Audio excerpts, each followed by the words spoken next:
ನನ್ನ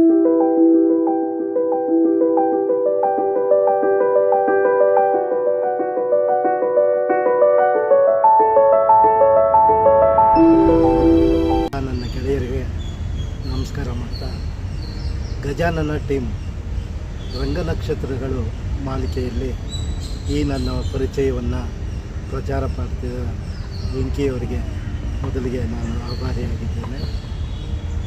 ಇನ್ನು ನಾನು ನಡೆದು ಬಂದ ಹಾದಿಯನ್ನು ಹೇಳಬೇಕು ಅಂದರೆ, 70ರ ದಶಕ ಆಗ ರಾಜಾಜಿನಗರದಲ್ಲಿ ಒಂದು ಸಣ್ಣ ಕಾರ್ಖಾನೆಯಲ್ಲಿ ಕೆಲಸ ಮಾಡ್ತಿದ್ದೆ. ಅಲ್ಲಿ ನನ್ನ ಸಹಪಾಠಿ ನಾಟಕದ ಗೀಳು ಹತ್ತಿಸ್ಕೊಂಡು ಈ ಪೌರಾಣಿಕ ರಂಗಕಲೆಯಲ್ಲಿ ಬಹಳ ಸೊಗಸಾಗಿ ಹಾಡುಗಳನ್ನು ಹಾಡ್ತಿದ್ದೆ. ಆ ಹಾಡುಗಳನ್ನು ಕೇಳ್ತಾ ನನಗೂ ನಾಟಕದಲ್ಲಿ ಅಭಿನಯ ಮಾಡಬೇಕು ಅನ್ನೋ ಒಂದು ಅಭಿಲಾಷೆ ಹುಟ್ಕೊಳ್ತು. ಆ ಸಮಯದಲ್ಲಿ ಅವರ ತಾಲೀಮ್ ಕೊಠಡಿ, ಅದರ ಪ್ರಾಕ್ಟೀಸ್ ಹಾಲಿಗೆ ಆಗಾಗ ಹೋಗಿ ಬರ್ತಿದ್ದೆ. ಅಲ್ಲಿ ಮುನಿಯಲ್ಲಪ್ಪ ಅಂತ ಮಾಸ್ಟ್ರು ಅವರು, ಹೊಸಳ್ಳಿ ವಿಜಯನಗರ. ಮುನಿಯಲ್ಲಪ್ಪ ಅವರು ನನ್ನ ಒಂದು ಹಾಡೋಕ್ಕೆ ಮೊದಲಿಗೆ ಹೇಳಿದ್ರು. ಆ ಹಾಡನ್ನು ಹೇಳಿಕೊಟ್ರು. ನಾಟಕ ರಾಜ ಸತ್ಯವ್ರತ. ಹಾಡು ಸೊಗಸಾಗಿ ಬಂತು ಅಂದ್ಬಿಟ್ಟು ಆ ಒಂದು ಹಗಸಿನ ಪಾತ್ರವನ್ನು ನನಗೋಸ್ಕರ ಬಿಟ್ಕೊಟ್ರು. ಆ ಪಾತ್ರದನ್ನು ನಾನು ಭಾಳ ಯಶಸ್ವಿಯಾಗಿ ನಿರ್ವಹಿಸಿದೆ. ಆಗ ಅವ್ರಿಗೆ ಖುಷಿಯಾಗಿ ಸುಮಾರು ನಾಟಕಗಳಾದಾಗೆಲ್ಲ ನನ್ನನ್ನು ಕರೆಸಿ ನನ್ನ ಮೊದಲನೇ ನಾಟಕಕ್ಕೆ ಪೇಮೆಂಟ್ ಕೊಟ್ಟಂಥ ಗಣ್ಯ ವ್ಯಕ್ತಿ ಅವರು. ನಂತರ ಆ ಹಾಡಲ್ಲಿ ಸುಮಾರು ನಾಟಕಗಳು ಅವರ ಗರಡಿಯಲ್ಲಿ ಪಳಗಿದೆ. ನಂತರ ನಾನು ಗವಿಪುರಂ ಗುಟ್ಟಳ್ಳಿಯಲ್ಲಿ ಇದ್ದಿದ್ದರಿಂದ ಆಗಲ್ಲಿ ಹಂಸಲೇಖ ಅವರು, ಈಗ ನಾದಬ್ರಹ್ಮ ಅಂತ ಅವರು, ಒಂದು ವಿವೇಕರಂಗ ನಾಟಕ ತಂಡವನ್ನು ಕಟ್ಟಿಕೊಂಡು ಜೋಕುಮಾರ್ ಸ್ವಾಮಿ, ರಂಗಾಪುರದ ರಾಮಾಯಣ, ರೈತಜೀವಿ, ಈ ರೀತಿ ರಾಹುಚಂದ್ರ ಇಂಥ ನಾಟಕಗಳನ್ನು ಅಭಿನಯಿಸ್ತಿದ್ರು. ಜೋಕುಮಾರ್ ಸ್ವಾಮಿ ನಾಟಕದಲ್ಲಿ ಸಣ್ಣ ಪಾತ್ರವನ್ನು ಕೊಟ್ಟರು ಅವರು, ಹಂಸಲೇಖ ಅವರು ನನ್ನ ಮಾನಸ ಗುರುಗಳು. ಅದ ನಂತರ ರಂಗಾಪುರದ ರಾಮಾಯಣದ ಕಥಾನಾಯಕನಾಗಿ ಮಾಡಿದೆ. ಮತ್ತು ಸುಳ್ಯ, ಪಿತ್ರೋಡಿ ಈ ಕಡೆ ಎಲ್ಲ ಕ್ಯಾಂಪ್ ಮಾಡಿದಾಗ ಕಥಾನಾಯಕನಾಗಿ ಅದರಲ್ಲಿ ಪಾಲ್ಗೊಂಡೆ. ನಂತರ ಅಲ್ಲೇ ಗವಿಪುರಮಲ್ಲಿ ರಾಜು ಮಿತ್ರ ಮಂಡಳಿ ಅಂತ ನನ್ನ ಗೆಳೆಯ ಒಂದು ತಂಡವನ್ನು ಕಟ್ಟಿದ್ದ. ಅವರು ಮಂಗಳಾನನ್ನತಿಗೆ, ಗಂಡನ ಮನೆ, ದೂರಾದ ದೇವರು ಇನ್ನಿತರ ನಾಟಕಗಳಲ್ಲಿ ನನಗೆ ಪಾತ್ರಗಳನ್ನು ಕೊಟ್ಟರು. ಅದನ್ನು ನಿರ್ವಂಚನೆಯಿಂದ ಸೊಗಸಾಗಿ ಅಭಿನಯ ಮಾಡಿದೆ. ಹೀಗೆ ನನ್ನ ಗೆಳೆಯ ರಾಜು ಮಿತ್ರ ಮಂಡಳಿ ತಂಡದಲ್ಲಿ ನಾನು ಸಕ್ರಿಯ ಕಲಾವಿದನಾದೆ. ಆಗ ಧರ್ಮಾಂಬುದಿ ಕೆರೆ, ಈಗೇನು ಬಸ್ ಸ್ಟ್ಯಾಂಡ್ ಇದೆ, ಕೆಂಪೇಗೌಡ ಬಸ್ ಸ್ಟ್ಯಾಂಡು, ಅಲ್ಲೊಂದು ಹಿರಣ್ಯ ಮಿತ್ರ ಮಂಡಳಿ ರಂಗಮಂದಿರ ಇತ್ತು. ಅಲ್ಲಿ ನಾಟಕಗಳು ಹೆಚ್ಚಾಗಿ ನಡೀತಿದ್ದ ಕಾಲ. ಗಜೇಂದ್ರ ಕುಮಾರ್ ಅವರ ನಾಟಕ ಸಂಶಯದ ಸುಳಿಯಲ್ಲಿ, ಆ ದೇವನ ಚದುರಂಗ, ಇನ್ನಿತರ ನಾಟಕಗಳಲ್ಲಿ ಅಭಿನಯಿಸಿದೆ. ಈ ನನ್ನ ಕಲಾ ರಂಗಭೂಮಿಗೆ ಸೀಮಿತವಾಗಿರೋದನ್ನು ಕಂಡು ಆಗ ಚೌಡೇಶ್ವರಿ ವಸ್ತ್ರಾಲಂಕಾರದ ಮಾಲೀಕರು ಆಗಾಗ ಬರ್ತಿದ್ರು ನಮಗೆ ಮೇಕಪ್ಗೆ, ಇದಕ್ಕೆ ಅವರೇ ಪರ್ಮನೆಂಟಾಗಿ ಬರ್ತಿದ್ದವರು. ಅವರು ನೀನು ಬರೀ ಇದನ್ನೇ ವೃತ್ತಿ ಮಾಡಿಕೊಂಡಿದೆಯಲ್ಲಪ್ಪ ಅಂಥೇಳಿ ನನಗೆ ಈ ಪ್ರಸಾದನ ಕಲೆಯನ್ನು, ಜೀವನೋಪಾಯಕ್ಕೆ ಏನಾದರೂ ಕಲಿ ಅಂತ ಪ್ರಸಾದನ ಮಾಡೋದು, ಮತ್ತು ಕಾಸ್ಟ್ಯೂಮ್ ಡಿಸೈನರ್ ಆಗಿ, ಮತ್ತು ರಂಗವೇದಿಕೆಗಳನ್ನು ನಿರ್ಮಾಣ ಮಾಡೋದು, ಬೆಳಕು ನಿರ್ವಹಣೆ ಮಾಡೋದು, ಈ ಥರ ಚಟುವಟಿಕೆಗಳಲ್ಲಿ ನನ್ನನ್ನು ತೊಡಗಿಸ್ಕೊಳ್ಳೋಕ್ಕೆ ಅನುವು ಮಾಡಿಕೊಟ್ರು. ಅದ ನಂತರ ನಾನು ಇದನ್ನೇ ವೃತ್ತಿ ಮಾಡಿಕೊಂಡು ಸುಮಾರು ವರ್ಷಗಳು ಇದನ್ನೇ ಕಾಯಕವಾಗಿ ಮಾಡಿಕೊಂಡು ಜೀವನವನ್ನು ಸಾಗಿಸ್ಕೊಂಡು ಬಂದೆ. 1986 ಪ್ರಥಮವಾಗಿ ಹೌದಾ ಹೌದಂತೆ ಅನ್ನೋ ಒಂದು ನಾಟಕವನ್ನು ನಾನೇ ರಚನೆ ಮಾಡಿದೆ 86ರಲ್ಲಿ.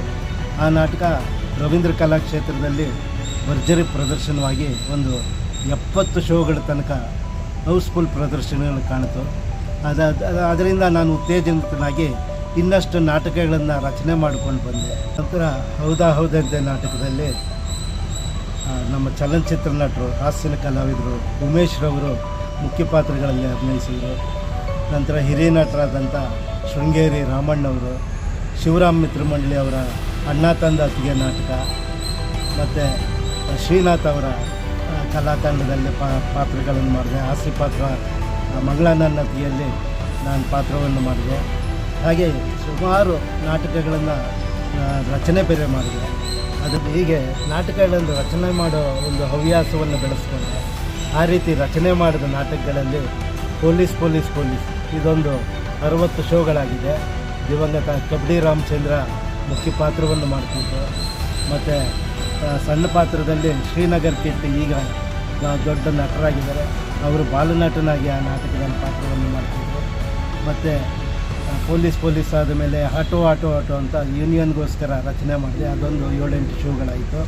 ಮತ್ತು ಪೌರಾಣಿಕ ನಾಟಕಗಳನ್ನು ಏನಾದರೂ ಒಂದು ಹೊಸ ಆಯಾಮ ಕೊಡಬೇಕು ಅನ್ನೋ ಒಂದು ದಿಸೆಯಲ್ಲಿ ಭರತ ಬಾಹುಬಲಿ ವಸ್ತುವನ್ನು ತಗೊಂಡು ಬಾಹುಬಲಿ ಅಂತ ನಾಟಕ ಮಾಡಿದೆ. ಅದರಲ್ಲಿ ನಮ್ಮ ಎಚ್ ಶಿವಕುಮಾರ್ ಅವರು ಮತ್ತು ಕಬಡ್ಡಿ ರಾಮಚಂದ್ರ ಅವರು ಬಾಹುಬಲಿ ಪಾತ್ರ ಮಾಡಿದ್ರು. ಈ ನಾಟಕವನ್ನು ನೋಡಿದ ನಮ್ಮ ಕಾಲಭೈರವ ಗಂಗಾಧರ್ ದಿವಂಗತರಾಗಿದ್ದಾರೆ. ಅವರು ನನಗೆ ಒಂದು ನಾಟಕವನ್ನು ರಚನೆ ಮಾಡೋಕ್ಕೆ ಅವಕಾಶ ಮಾಡಿಕೊಟ್ರು. ಅವ್ರಿಗೋಸ್ಕರ ರಚನೆ ಮಾಡಿದ ನಾಟಕ ಗುರುಡೆ ಪುರಾಣ. ಇದು ಹಾಸ್ಯಲೇಪಿತ ಕಾಲ್ಪನಿಕ ಪೌರಾಣಿಕ ಶೈಲಿ ನಾಟಕ. ಇದರಲ್ಲಿ ದೊಡ್ಡ ಆಗಿನ ಕಾಲಕ್ಕೆ ಇದು 1 ಲಕ್ಷ ರೂಪಾಯಿಯನ್ನು ಮೀರಿತ್ತು ವೆಚ್ಚ. ದೊಡ್ಡ ನಟರು ಕಬಡ್ಡಿ ರಾಮಚಂದ್ರ ಮತ್ತು ನಾಗೇಂದ್ರ ಶರ್ಮಾ, ಕಾಲಭೈರವ ಗಂಗಾಧರ್, ಯೋಗಾನಂದ, ಶ್ರೀ ನಾಗೇಶು, ಆಶಾರಾಣಿ, ಇನ್ನು ದೊಡ್ಡ ನಟರು ಮಾಡಿ ಅದೊಂದು 8-10 ಪ್ರಯೋಗಗಳಾಗಿ ಯಶಸ್ವಿಯಾಯಿತು. ಅದಾದಮೇಲೆ ಶಬರಿಮಲೆ ಅಯ್ಯಪ್ಪ, ಮಹರ್ಷಿ ವಾಲ್ಮೀಕಿ, ಹೀಗೆ ಪೌರಾಣಿಕಕ್ಕೆ ಹೊಸ ಆಯಾಮಗಳನ್ನು ಕೊಟ್ಟು ಅದು ದೂರದರ್ಶನಗಳಲ್ಲೂ ಚಂದನ ವಾಹಿನಿಯಲ್ಲಿ ಪ್ರಚಾರ ಆಗಿದೆ. ಮತ್ತು ಈಗ ಇತ್ತೀಚೆಗೆ ಶಿರಡಿ ಸಾಯಿಬಾಬನ ಬಗ್ಗೆ ಒಂದು ನಾಟಕವನ್ನು ರಚನೆ ಮಾಡಿ ತಯಾರಿ ಹಂತದಲ್ಲಿದೆ. ಈಗ ರಿಹರ್ಸಲ್ಲೆಲ್ಲ ಮುಗೀತಿದೆ, ಅದು ನಾಟಕ ಆಗಬೇಕಾಗಿದೆ. ಇನ್ನೂ ಅನೇಕ ನಾಟಕಗಳು, ವೈಷ್ಣೋದೇವಿ ಮಹಾತ್ಮೆ, ಈ ರೀತಿ ಪೌರಾಣಿಕ ನಾಟಕಗಳು, ಅದಲ್ಲದೆ ಜಾನಪದ ನಾಟಕ ಕೈವಾರ ತಾತಯ್ಯ ಮತ್ತು ಬೈರಾಗಿ ಅಂತಂದು 2 ನಾಟಕಗಳು ಪ್ರದರ್ಶನವಾಗಿಲ್ಲ, ಸಿದ್ಧವಾಗಿದೆ. ಅದನ್ನು ಮಾಡೋಕ್ಕೆ ತಯಾರಿ ಮಾಡ್ಕೊಳ್ಳೋ ಒಂದು ಆಸೆ ಇದೆ. ರಂಗಭೂಮಿ ನಶಿಸಿ ಹೋಗ್ತಿದೆ ಅಂತಾರೆ. ನಿಜವಾಗ್ಲೂ ಕಲೆಗೆ ಸಾವಿಲ್ಲ ಅನ್ನೋದು ಅಕ್ಷರಶಃ ಸತ್ಯ. ಯಾವತ್ತು ಶ್ರದ್ಧೆಯಿಂದ ನಾಟಕವನ್ನು ಮಾಡ್ತೀವಿ, ಆ ಕಲೆ ಯಾವತ್ತೂ ನಶಿಸಲ್ಲ. ರಂಗಭೂಮಿಗೆ ಜೀವಂತ ಅದು. ಏನಂದರೆ ಅವತ್ತಿನ ಕಾಲದ ಒಂದು ಮಾಸ್ಟ್ರುಗಳು ಹೇಗಿದ್ರು ಅಂದರೆ ನಮ್ಮನ್ನು ಪ್ರತಿ ಹಂತದಲ್ಲೂ ಪಾತ್ರ ಇರಲಿ ಇಲ್ಲದೆ ಹೋಗಲಿ ನಮ್ಮನ್ನು ರಿಹರ್ಸಲ್ ಹಾಲಲ್ಲಿ ಕೂಡ ಬಿಡ್ತಿರಲಿಲ್ಲ. ನಮ್ಮ CGK ಅವರು ಮತ್ತು ನಾಗೇಶ್ರವರು ಇವರೆಲ್ಲ ನಮ್ಮನ್ನು ಹೊರಗಡೆ ಬಿಡ್ತಿರಲಿಲ್ಲ. ಪ್ರತಿಯೊಂದು ಪಾತ್ರಗಳನ್ನು ನಾವು ಗಮನಿಸಬೇಕಾಗಿತ್ತು. ಯಾರು ಕೈ ಕೊಡ್ತಾರೆ ಆ ಪಾತ್ರಕ್ಕೆ ನಾವು ಅಲ್ಲಿ ಫಿಟ್ ಆಗ್ತೀವಿ. ಈ ರೀತಿ ಆಗ ಕಾಲಸ್ಥಿತಿ ಬೇರೆ. ಈಗ ನಾವು ಮೇಷ್ಟ್ರುಗಳಾದವರು, ನಿರ್ದೇಶಕರಾದವರು ಕಲಾವಿದರನ್ನು ಕಾಯೋ ಪರಿಸ್ಥಿತಿ ಬಂದ್ಬಿಟ್ಟಿದೆ. ಇದಾಗಬಾರ್ದು. ಇದು ಈ ರೀತಿ. ಆಮೇಲೆ ಬರೋ ಕಲಾವಿದರು ಏನಾಗಿದ್ದಾರೆ ಅಂದರೆ ಈಗ ಏಕ್ದಮ್ ನಾವು ರಂಗಭೂಮಿ ಒಂದು ಬೇಸಿಕ್ಕಾಗಿ ಇಟ್ಕೊಂಡು ಏನೋ ಸಣ್ಣ ಪುಟ್ಟ ಒಂದಷ್ಟು ಕಲ್ತ್ಕೊಂಡ್ಬಿಟ್ಟ ತಕ್ಷಣ ಸೀರಿಯಲ್ಲು ಸಿನಿಮಾ ಅನ್ನೋದಕ್ಕೆ ಜಂಪ್ ಮಾಡ್ತಿದ್ದಾರೆ. ಹೀಗಾಗಿ ಎಲ್ಲೋ ನಿಲ್ಲೋದಕ್ಕೆ ಆಗ್ತಿಲ್ಲ. ನೋಡಿ, ಆಗ ನಮ್ಮ ಜೊತೆಯಲ್ಲಿದ್ದವರು ಎಂತೆಂಥ ಕಲಾವಿದರು ದೊಡ್ಡ ಮಟ್ಟಕ್ಕೆ ಹೋಗಿದ್ದಾರೆ. ಶೃಂಗೇರಿ ರಾಮಣ್ಣವರು ಇರ್ಬೋದು, ಇವರೆಲ್ಲ ನಮ್ಮ ಸಹಪಾಠಿಗಳಾಗಿ, ಮತ್ತು ನಮ್ಮ ಕಿಟ್ಟಿ ಹುಡುಗ ಇವರು ಇನ್ನೂ ಹೇಳಬೇಕು ಅಂದರೆ ನಮ್ಮ ವೇಮಗಲ್ ಜಗನ್ನಾಥರವರ ಒಂದು ಸಿನಿಮಾಲ್ಲಿ ನಾನು ವರ್ಕ್ ಮಾಡ್ತಿದ್ದಾಗ ಆಗಷ್ಟೇ ರಂಗಭೂಮಿಯಲ್ಲಿ ಪಡ್ಡೆ ಹುಡುಗರು ಅಂತ ನಾಟಕ, ಅದಾದ ಮೇಲೆ ಅವರು ವೇಮಗಲ್ ಜಗನ್ನಾಥರವರು ಕಾಡಿಗೆ ಹೋದವರು, ಅದು ನ್ಯಾಷನಲ್ ಅವಾರ್ಡ್ ಬಂತು. ಆ ಸಮಯದಲ್ಲಿ ಇದ್ದವರು ನಮ್ಮ ಅಸೋಸಿಯೇಟಾಗಿ ಟೆನ್ನಿಸ್ ಕೃಷ್ಣ, ಇವರೆಲ್ಲ ರಂಗಭೂಮಿಯಿಂದ ಬಂದವರು. ಗಟ್ಟಿತನ ಏನಾದರೂ ಬೆಳೆಸ್ಕೋಬೇಕು ಅಂದರೆ ರಂಗಭೂಮಿಯಲ್ಲಿ ಸಕ್ರಿಯವಾಗಿ ತೊಡಗಿಸ್ಕೋಬೇಕು. ಆಗ ತನ್ನ ಸ್ಥಾನಕ್ಕೆ ಅವ್ರಿಗೆ ಕಲಾವಿದರು ಬೆಳೀತಾರೆ. ಅದು ಬಿಟ್ಟು ನಾವು ಏನೋ ಒಂದು ಸಣ್ಣದಾಗಿ ಕಲ್ತ್ಕೊಂಡ್ಬಿಟ್ರೆ ಸ್ಟಾರ್ಟ್ ಕಟ್ ಹೇಳಕ್ಕೆ ಹೋಗಿರ್ತಾರೆ. ಈ ಮನೋಭಾವ ಹೋಗಲಿ. ಈಗಿನ ಕಲಾವಿದರು ಇದನ್ನು ಈ ರೀತಿ ಆಸೆಯನ್ನು ಬಿಟ್ಟು ಏನಾದರೂ ಒಂದು ಸಾಧನೆ ಮಾಡಬೇಕು ಅನ್ನೋ ಒಂದು ಆಸೆಯನ್ನು ಇಟ್ಕೊಂಡು ಬೆಳೆದ್ರೆ ಖಂಡಿತ ಬೆಳವಣಿಗೆ ಇದೆ, ಖಂಡಿತ ಬೆಳೀತೀರ. ನೀವು ಆ ನಿಟ್ಟಿನಲ್ಲಿ ಹೆಜ್ಜೆ ಇಡಬೇಕು ಅಂತ ಕೇಳ್ಕೊಡ್ತೀನಿ. ಕಲೆಯ ಕಾಯಕಕ್ಕೆ ನಿರ್ದಿಷ್ಟವಾದಂಥ ಒಂದು ಕೆಲಸ ಅಂತಿಲ್ಲ. ರಂಗಭೂಮಿ ನಾನಾ ಪ್ರಕಾರಗಳಲ್ಲಿ ತೊಡಗಿಸ್ಕೊಂಡು ನಾನು ಸಿನಿಮಾ ರಂಗಕ್ಕೂ ಹೇಳಿದಾಗೆ ವೇಮಗಲ್ ಜಗನ್ನಾಥರವರ ತುಳಸಿದಳ ನನ್ನ ಗೆಳೆಯ ಅಲ್ಲಿ ಪ್ರೊಡಕ್ಷನ್ ಮ್ಯಾನೇಜರ್ ಆಗಿದ್ದರು, KS ಪ್ರಕಾಶ್ ಅಂತ. ಅವರ ಸಹಪಾಠಿಯಾಗಿ, ಅವರ ಅಸ್ಟೆಂಟಾಗಿ ಸಿನಿಮಾ ರಂಗಕ್ಕೆ ನಾನು ಹೋದೆ. ನಂತರ ಅವರ ಒಂದು ಅಸ್ಟೆಂಟಾಗಿ ನಾನು ಭೀಮಾ ನಾಗರಾಜ್ರವರ ನಿರ್ದೇಶನದ ಪ್ರಜೆಗಳು ಪ್ರಭುಗಳು ಮತ್ತು ಆಸ್ಫೋಟ ಮತ್ತು ಕೂಡ್ಲು ರಾಮಕೃಷ್ಣ ಅವರ ಬಿಸಿಲು ಬೆಳದಿಂಗಳು, ಕೊನೆಗೆ ಪೂರ್ಣ ಪ್ರಮಾಣದ ಪ್ರೊಡಕ್ಷನ್ ಮ್ಯಾನೇಜರ್ ಆಗಿ ನನ್ನನ್ನು ಮುರಳಿಗಾನ ಅಮೃತಪಾನ ಚಿತ್ರಕ್ಕೆ ನನ್ನನ್ನು ನೇಮಿಸಿದ್ರು. ದೊಡ್ಡ ನಟರು ಅನಂತ್ನಾಗ್, ಅಶ್ವಥ್, ಉದಾಚಂದ್ರನ್, ಸುಂದರ್ರಾಜು, ತಾರಾ, ದೊಡ್ಡ ತಾರಾ ಬಳಗ ಇದ್ದ ಒಂದು ಸಿನಿಮಾವನ್ನು ಯಶಸ್ವಿಯಾಗಿ ನಿರ್ವಹಿಸಿದೆ. ವಿಜಯ್ ಭಾಸ್ಕರ್ ಸಂಗೀತ, ಕಣಗಲ್ ಪ್ರಭಾಕರ್ ಶಾಸ್ತ್ರಿಗಳ ಸಾಹಿತ್ಯ, ಅದೇ ಕೊನೆಯ ಚಿತ್ರ ಅಂತ ಅನಿಸುತ್ತೆ ನನ್ನ ಬಹುಶಃ ನನಗೆ ತಿಳಿದ.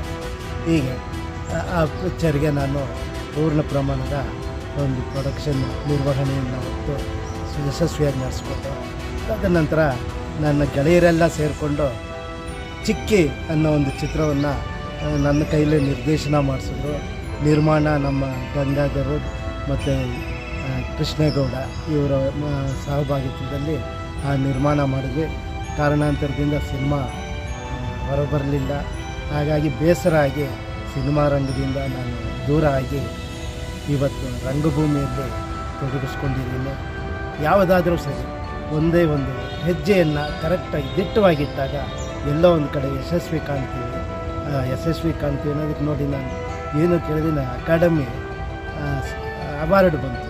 ನಾನು 70ರ ದಶಕದಲ್ಲಿ ನಾನು ಮೊದಲನೇ ನಾಟಕ ಕಲಿತ ಹಾಡು ಪೌರಾಣಿಕ ನಾಟಕ ಇವತ್ತಿಗೂ ನೆನಪಿರುತ್ತೆ. ಆದರೆ ಇವಾಗ ಹಾಡು ನಮಗೆ ಕ್ಷಣದಲ್ಲಿ ಮರ್ತೋಗ್ತದೆ. ಆದರೆ ಆವತ್ತಿನ ಗಟ್ಟಿತನ, ಆವತ್ತಿನ ರಿಹರ್ಸಲ್ಲು ಎಷ್ಟು ಉತ್ತೇಜನ ಕೊಡ್ತಿದ್ರು ಅಂತ ನೋಡಿ. ಅದೊಂದು ಹಾಡನ್ನು ಸಣ್ಣದ ಒಂದು 2 ಲೈನ್ ಹಾಡ್ತೇನೆ. ಅಕ್ಸ ಹಣ್ಣಿಂದ ಅಲ್ಲೇ ಬಲ್ಲು ಸೊಕ್ಸು ಕಾಣ್ಲ, ಇವ್ನ ಅಕ್ಸಾರ ಮಾಡೋ ಬಡ್ಡಿ ಮಗನೇ ಅಲ್ಲ, ಇವ್ನ ಅಕ್ಸಾರ ಮಾಡೋ ಬಡ್ಡಿ ಮಗನೇ ಅಲ್ಲ. ಅಕ್ಸ ಹಣ್ಣಿಂದ ಅಲ್ಲೇ ಬಲ್ಲು ಸೊಕ್ಸು ಕಾಣ್ಲ, ಇವ್ನ ಅಕ್ಸಾರ ಮಾಡೋ ಬಡ್ಡಿ ಮಗನೇ ಅಲ್ಲ, ಇವ್ನ ಅಕ್ಸಾರ ಮಾಡೋ ಬಡ್ಡಿ ಮಗನೇ ಅಲ್ಲ.